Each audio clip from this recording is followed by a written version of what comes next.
Welcome back in, everybody. It's the 21 off season. It's the Kansas City Chiefs. We're actually looking ahead at the 22 off season and the free agents. For those of you who didn't watch the last video, I covered the Chiefs' top salary players in 22, and then we covered very quickly the rest of the players on the roster. So we covered everybody who's on the roster at all in 2022, and now that leaves us with this number right here. 28 players on the roster for 2022, and those guys are making $160 million. That leaves $48 million for the other 25 players that Kansas City needs to put together, including free agents, including anybody that they want to go out and trade for, whatever cap space they add. They got $48 million. Now, that's not a hard and fast number. Could be less if the COVID cap continues to hit and the COVID continues to take an effect on attendance. The cap number for most NFL teams could be less than 208, which means the amount of money that Kansas City would have to spend would be less than 48. It could be more. I haven't yet calculated any rollover amount for from 2021. So if they roll over $3 million or $7 million, then this number could go up to, $54, $56 million instead of the 48. So that's not a hard and fast number, but this is just kind of a get the feel for it kind of a number. And I think $48 million for 25 players is a reasonable number to start with a year out. And this is the kind of thing that Brett Veach and Andy Reid have to look at, and everybody else in the front office. I've got some of the free agents up here. I don't have anybody from the scout team for 22. I don't have anybody who, they're only going to be making $800,000 if they even make a roster spot. I don't have any of those guys up here. Those guys are going to be averaging about $1 million each, so we're not talking about any of those guys today. This is just about 17 players that Kansas City will have to make decisions on whether or not they can afford to bring these guys back or not, or if they can afford them, whether or not they even want to bring these guys back, okay? So keep this number in mind. Is this a good number or a bad number? We'll work our way through that today. Free agent number one or free agent number two, whichever way you want to talk about this, is Tyron Matthew. I've got a $20 bill next to him. I think he's making $19 million this offseason in 2021. I forget, $19.5 million, something like that. I think he's going to make a lot of money. Again, if he looks good in 2021, and I think he will, I think he's going to probably get another 3-year deal, maybe a 4-year deal from Kansas City or from whoever he signs with. If he signs with Kansas City, and I think that he probably will. Kansas City has a young defensive backfield.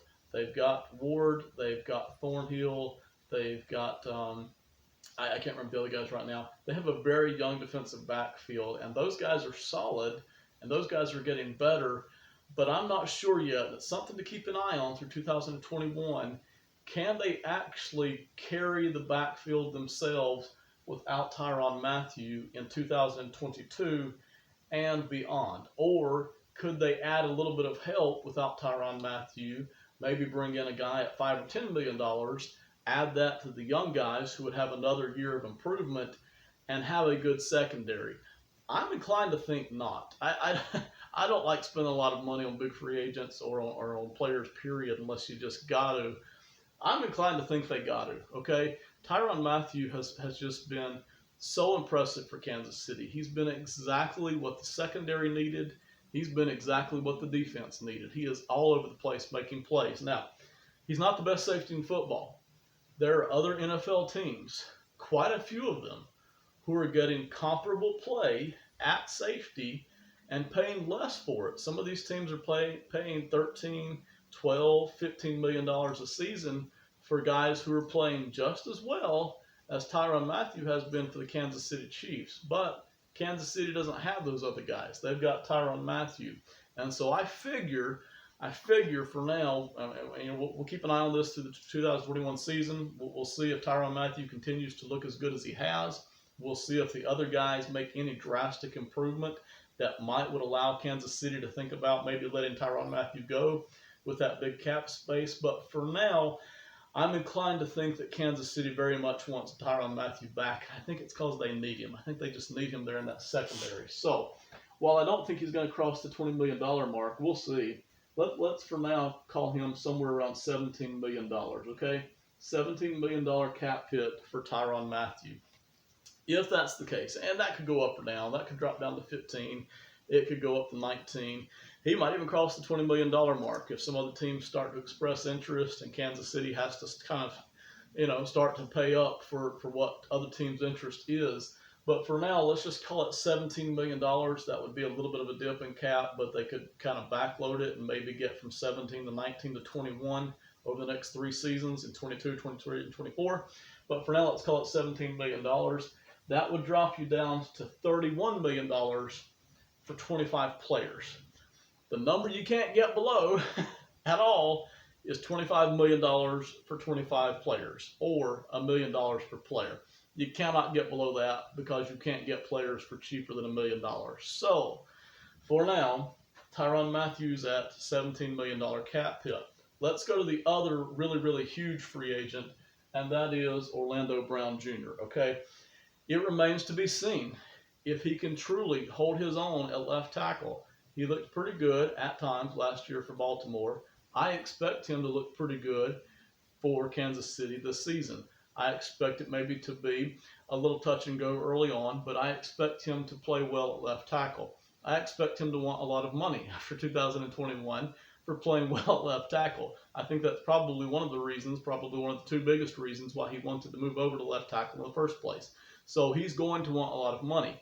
Kansas City is probably going to give it to him, considering that they made the trade in the first place. I haven't yet covered the Orlando Brown trade. I'm way behind on that. We'll probably do another video here in a minute where we talk about the Brown trade. But for now, I would assume that Kansas City, having traded for him and given up assets for him in the first place, they're not going to just want to see him walk after 1 season, considering that they gave up draft picks for him. So I'm pretty sure they have every intention of paying him, and I'm pretty sure he's going to go for every dollar he can get, and I would encourage him to do exactly that. How much can he get?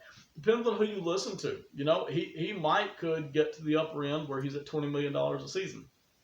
If he doesn't look that good in 2021, that number might fall back down to $14 or $15 million. There's quite a variation here. I think it could be as low as $13 or $14 million if he doesn't look good at left tackle in 2021. Kansas City's not going to be inclined to pay up. They can use that as leverage. But if he looks pretty solid, that number could quickly escalate up to $19, $20 million. For now, and for these purposes, let's call it $17 million again, all right? We could argue about that number all day, but let's pick that, all right, since it's kind of sort of in between 13 and 20, okay? So that's $17 million for him, $17 million for Tyron Matthew.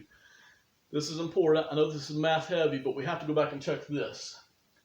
17, 17, 34, that leaves you with $14 million for 25 players. You can't get 25 players for $14 million in this league. So before we even get to any of these other free agents, and remember, we've already cut all the cap space we can. If we cut Hitchens and Clark like we did in the last video, there's no more cap space to be found by cutting people. We could trade somebody away, but I don't think they're going to trade away any of those players that we talked about in the last video. So there's no more cap space coming that way. You can always restructure, but that's something I advise against. We've already seen in the last video how that makes the Mahomes contract and the Jones contract heavier to carry for this year, and already for next year and for the year after that, okay? So I don't like restructuring unless they just absolutely have to. So if they were to pay Matthew $17 million, and if they were to pay Orlando Brown $17 million, this cap space right here is just gone. It has completely vanished. So they can't do that. So can they afford both of these guys? The answer is yes. Can they backload the Matthew contract? Maybe a little bit, but because it's probably only going to be like a 3-year deal, maybe a 4-year deal, and because he's a little older and because the bonus money he's going to get isn't going to be as large, there's not as much room to backload that contract, and he's not really going to want that contract backloaded too much because it means at the back end he's less likely to get that money in season 3 or 4. Especially because he's a few years older than Orlando Brown Jr. So you can't backload this contract much. You might be able to get that 17 down to $15 million cap hit for 22. It's going to quickly jump up in 23 to something like $21 million. So I think this contract right here needs to stay somewhere around $17 million cap hit and then go 17, 19, 21 for 3 seasons. I don't think that needs to change much. What does need to change, and probably will, is Orlando Brown's cap hit for 2022. And I think instead of 17, I think you're going to see them backload this contract, just like the Joe Thuney deal. Joe Thuney is making, I think, $4 million in 21. In 22, he'll be making $18 million. And that's about what I expect them to do with the Orlando Brown contract, okay? So instead of $17 million cap hit for 2022, I think you're probably going to see something right around $4 million. And then he'll still get a lot of money because he's going to get a big signing bonus with that, okay? But what that does mean, when 23 rolls around for Orlando Brown Jr., his cap hit is probably going to be right around $20 million, okay? Maybe 21, maybe 22. It is going to jump and jump drastically, okay? Average annual value won't mean a thing on that. But just for 2022, and that's all we're talking about in today's video, I think that cap hit would end up around $4 million. So 4 and 17, $21 million, taken away from the 48, that leaves you at $27 million. I'm going to write this one down. $27 million.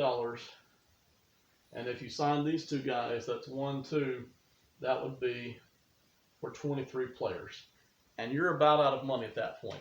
At that point right there, you could sign probably Watts if you wanted to at $1 million. You could probably pick up Carlton at $1 million if you want to. Same thing, maybe not him, but Henney, perhaps Williams, perhaps Pringle, Rimmers, Long, and Blythe. You could pick up some of these guys at roughly $1 million, but the money disappears very quickly. And what that leaves you with, if Matthew's important to us, and I think he will be, and if Orlando Brown Jr. is important to us, and I think he's going to be, if you re-sign both of those guys, that leaves you with $27 million for 23 players, give or take. Again, that number could go up or down depending on the cap itself and the rollover and a couple of other things. But that's a safe number. That's about your $1 million for per player right there. So what that brings us to, and I'm sorry I'm stuttering here a little bit, it's a little bit sloppy. Derek Knotty. Derek Knotty could easily, even if all he is an effective run stopper, he could easily collect $5 million a season with some other team, and Kansas City probably wouldn't be able to afford to bring him back. If he doesn't look as good against the run this year as he did last year, then that number could go down off of $5 million. If Derek Knotty shows even the slightest hint of an inclination, and it's starting to rain on me here, so I'm going to cut this video short here in just a second. If Derek Knotty shows even the slightest hint in 2021 of being able to get to the quarterback, this number right here, $5 million, could go up by quite a bit. It could go to $6, $7, $8 million a season. In any event, at the numbers we've discussed, if you re-sign Matthew and Brown, probably going to push Derek Knotty off the roster, okay? And he's probably going to go somewhere else. Is that the end of the world? It's not. They've got a lot of defensive tackles. They've got a lot of good players. But Knotty had a really good year in 2020. His best by a long shot. Probably expect the same out of him in 2021. What about Jaren Reed? You know, you've got Reed this year. I forget, $5-6 million. I forget what it was. He could have made. He says he could have made $10-12 million with another team, but he signed for less with Kansas City. I haven't done my homework. I have no clue if that's true or not. But no doubt to it, Jaren Reed is playing for a much bigger contract this year, and he hopes to land that in 2022. So if Jaren Reed looks good at the defensive tackle position, I know he's going to hold up against the run. I expect him to get pressure on the quarterback. I don't expect him to be the first guy to the quarterback, but I do expect him to get constant, continued pressure on quarterbacks up the middle if they keep him at defensive tackle like they should. If all of that happens and Jaren Reed is healthy, Jaren Reed could be playing for $10 million a season or more, depending on how much pressure on the quarterback he can get and what other teams think about him. And that's probably going to get Jaren Reed off of the roster. Now, could they bring back Knotty or Reed? Of course they could, but what that would mean is restructuring. And again, what does restructuring mean?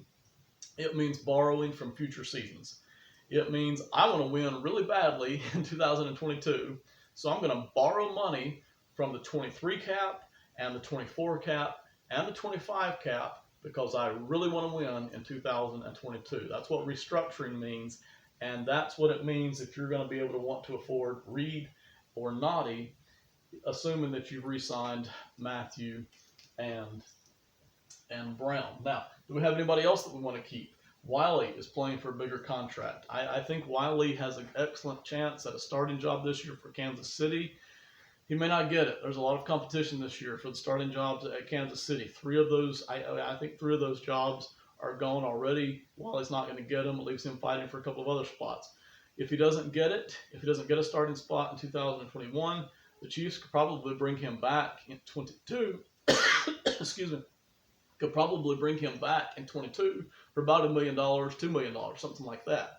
If Wiley gets the starting job eventually, again, like he has a couple of times already for the Chiefs, if he gets the starting job again in 2021, then he might be getting $5, $6, $7 million a year in 2022, which would put him at the unaffordable. But that puts Wiley right there in the question mark zone.